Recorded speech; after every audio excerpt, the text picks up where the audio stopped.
She only asked for a little help. The flight attendant rolled her eyes and told her to wait. But when the captain stepped out and said, "Why are you speaking to my mother like that?" everything changed. This isn't just a story about a flight. It's about dignity, silence, and a moment the whole cabin would never forget. It was early, the kind of quiet morning where every sound echoes louder. Gate 27, Dallas, Fort Worth. And there she sat, back straight, hands resting gently on a soft leather purse. A cane leaned against her knee, dark wood, polished, loved. Her name was Ruth Anderson, 72 years old, a retired teacher from Houston. Still carried herself like she could command a room full of teenagers with a glance. She wasn't in a rush. She never was. But when the gate agent called pre-boarding, Ruth rose, slow but steady. She walked with care, her legs stiff, her cane tapping softly against the tile. She reached the counter, smiled. "Excuse me," she said gently. "I believe I qualify for pre-boarding. I may need a little help down the ramp." The young flight attendant didn't look up. Her fingers kept tapping on the tablet. Finally, she glanced up, eyes tired, mouth tight. "You're not in a wheelchair," she said flatly. "You'll have to wait for your group." Ruth paused. She wasn't upset. Not yet. She tried again, still calm. "I'm not asking for special treatment. Just assistance. There should be a note in my reservation." The attendant sighed. Loud. Almost theatrical. "Well, if you can walk, you walk. We're on a tight schedule." Nearby passengers turned their heads. Some frowned. No one spoke. Ruth stood there, straightened her cardigan, lifted her chin, just a little, then turned, and walked back to her seat. Still upright, still silent. She didn't know. Someone had been watching. The boarding zone buzzed with quiet movement. Rolling suitcases, boarding calls. And Ruth stood alone. She waited. Not impatiently, not angrily, just waited. Her cane tapped softly on the floor. Her scarf fluttered faintly as someone brushed past. Inside the plane, the crew moved fast. Coffee brewed. Overhead bins slammed shut. The same flight attendant, Rachel, was now all smiles, laughing with a man in first class. Polished, friendly, polite. But her smile didn't reach the jet bridge. The cockpit door opened. Out stepped Captain Jordan Anderson. Pressed uniform, tall frame, calm presence. He paused, adjusted the wings pin on his chest, checked his watch. He was about to re-enter the cockpit. And then, he saw her. His steps slowed. "Mom." Ruth turned.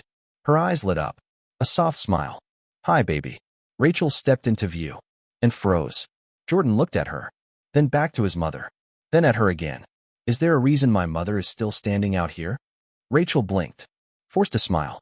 "Oh, she didn't tell us she needed assistance." Ruth didn't speak. Didn't have to. Jordan's voice lowered, but sharpened.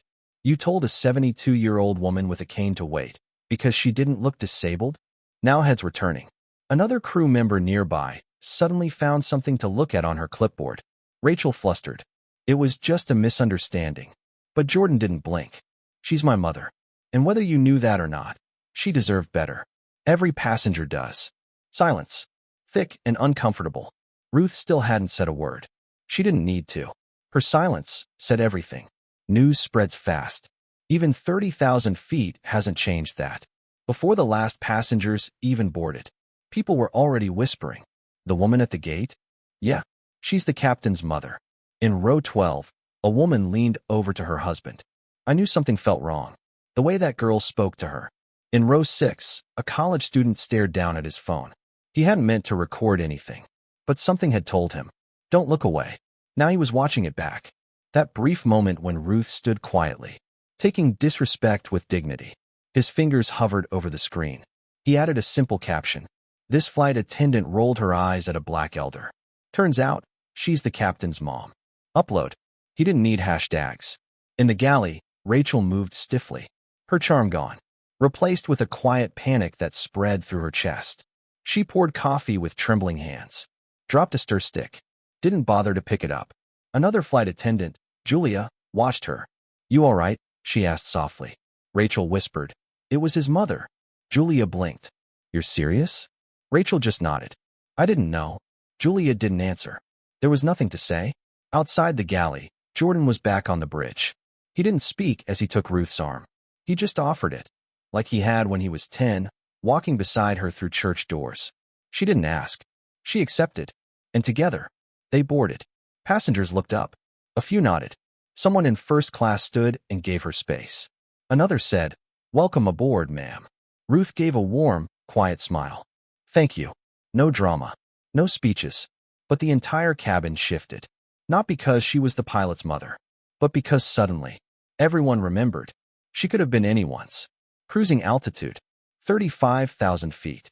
The seatbelt signs blinked off. But no one relaxed. You could feel it in the air. Not tension. Reflection. Ruth sat in seat 3A now. Window side.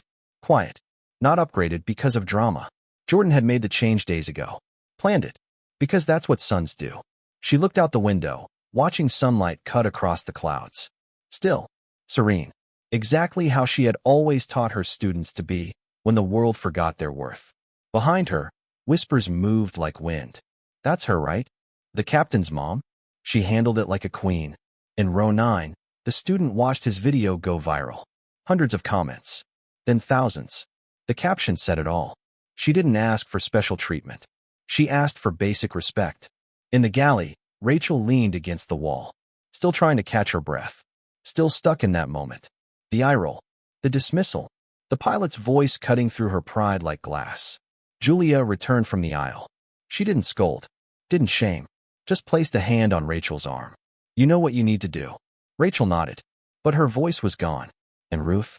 She simply sipped her tea, crossed her ankles, and let the sky carry her. The cockpit lights blinked gently, soft green against the panels. Jordan stared at the horizon, but his mind had drifted far from it. Cruising altitude. Outside, clouds rolled like silent waves. Inside, he heard her voice. From years ago. "Jordan, look at me." He was 12, sitting on the back porch. His fists clenched, eyes burning. "They said I was too dark to play lead," he muttered. "Said I didn't look the part." Ruth knelt beside him. She didn't tell him to toughen up. Didn't say it would pass. She said, "You already look like excellence. That's what scares them. You don't fight fire with fire, baby. You outlast it. You outlive it. You rise so high, they can't even reach you." Jordan blinked back to the present. The comms crackled. Autopilot steady. His eyes shifted toward the front of the cabin, where she sat. Still. Quiet. Dignified. She had outlived it all. And now, so had he. But something about today. The timing. The humiliation. The dismissal. It hurt more. Not because it happened, but because he'd spent his life trying to make sure it never would. He inhaled. Deep. Controlled. You rise so high, they can't even reach you. And at 35,000 feet, she still sat taller than the sky. Wheels down. Chicago. The tires kissed the runway, smooth, steady. But something had shifted. Not in altitude. In atmosphere. The cabin stayed strangely quiet. No clapping. No impatient unbuckling. Instead, eyes turned. Toward row 3. Toward her. Ruth stood slowly. Collected her scarf. Her purse. And then, it happened. A passenger in row 4 stepped aside. "I'll get your bag, ma'am." Someone in row 6 gave a quiet nod. Another said, "Respect, ma'am." That was powerful. She didn't smile for attention. Just gave a gentle, steady look. One by one, they honored her. And waiting by the cockpit, in full uniform. Jordan. She reached him. He extended his hand. But she didn't need it. Still, she took it. Before leaving, she turned back, facing the cabin, and said just 6 words. Soft, but crystal clear. Kindness is not a luxury. It's a choice. And with that, she walked off the plane. No press. No applause. But in row 9, the student sat frozen. His phone buzzed again and again. 3 million views. 10,000 shares. The world had heard her voice. Even if she'd only spoken once. Outside baggage claim, the air was cooler than expected. Ruth stood quietly near the pickup lane, her small suitcase beside her. Passengers rushed by, some laughing, some frustrated. But she waited, like always, calm, composed. Then she heard a voice. Soft. Hesitant. "Excuse me, ma'am?" Ruth turned. A woman stood nearby, mid-30s, curly hair, glasses, holding a toddler on her hip. I just wanted to say thank you." Ruth blinked, unsure. "I was on that flight. I didn't say anything when she spoke to you like that. And I should have. I just froze." The child tugged gently at her sleeve. The mother looked down, then back up. "My son's name is Elijah." I want him to grow up knowing how to stand up when something's